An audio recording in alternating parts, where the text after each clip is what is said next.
this is Linda. Today is April 20th as you're watching this video. I just wanted to do kind of a little quick video update of what's going on right now. Of course, everyone is staying home, hopefully. Pray that everybody is taking it seriously. And I also pray that everyone is at home with their families, that you just stay in, stay safe, wear a mask, wash your hands. Of course, just take all the precautions that need to be done, because this is serious. It is serious. So just a little bit going over being in the healthcare field during this virus. It has been extremely scary. It has been extremely rewarding, and just a big pot of mixed emotion.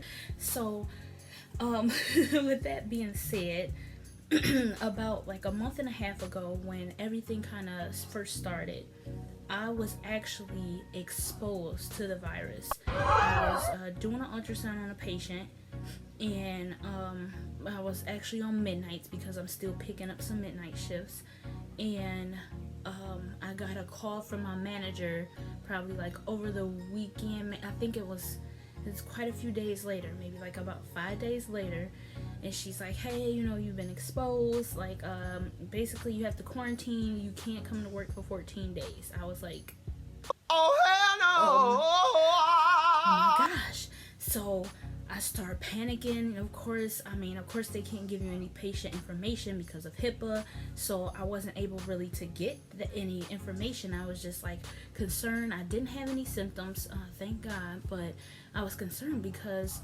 I have a young child, and then I have a 13-year-old, and then my grandmother is also in the home. So I was just concerned about my family, like what could have happened if they got it. I started thinking about, well, what did I do during all this time? And I went to the dentist. I went grocery shopping. It was everywhere, and then you could just see how things spread from that. So it was just a mind-blowing experience. I was just nervous and scared. So the 14 days passed. I ended up still not having any symptoms. They said, okay, just monitor, make sure you don't have a fever or a certain type of cough or difficulty breathing. And I'm like, okay. And I was back to work.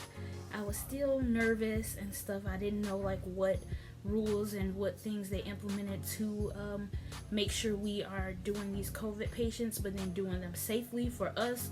So they just have like a certain amount of PPE that we need to wear. They still are ordering exams, so we'll see how it goes. Fast forward to like about mid-April, I had a cough, and this cough has been going on for a while. So I'm like, yeah, I still have a cough, and I just, don't feel right. So I got tested. I was negative, so that was good. However, we did have a coworker that did get tested, and she did test positive. So we're just trying to, work with everything with her, pick up the slack, kind of see what we can do and help each other as a team. So that's, just my story from my standpoint. However, I have some statistics here, and I'm in Michigan, so we were at one point, really an endangered state. We really needed help. It was just adding and piling on at alarming rates, and it still is. It does seem like it slowed down a little. I'm not really entirely sure how much, but right now, as of April 20th, we have 32,000 cases, 32,000 positive cases, and 2,468 deaths. So that's a high number for a virus.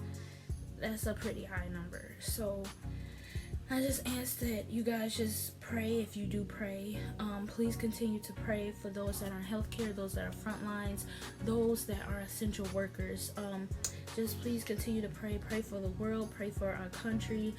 Just pray for everyone. That's what I feel like has gotten me through most of this. I pray before every shift. I sometimes pray during the shifts. I pray going into the room.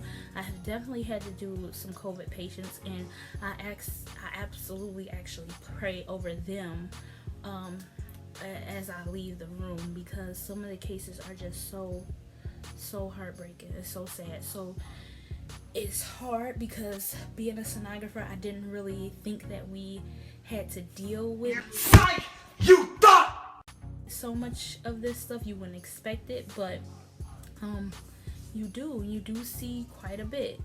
And so I don't know, I've just try to keep in good spirits during the stay at home, try to make sure you guys just try to do everything that you don't really get a chance to do. If you have family, maybe try to like FaceTime them, cook with them, clean with them, really deep clean, spring clean, work out, maybe meal plan, do that painting that you said, oh, I want to paint but I never got a chance to.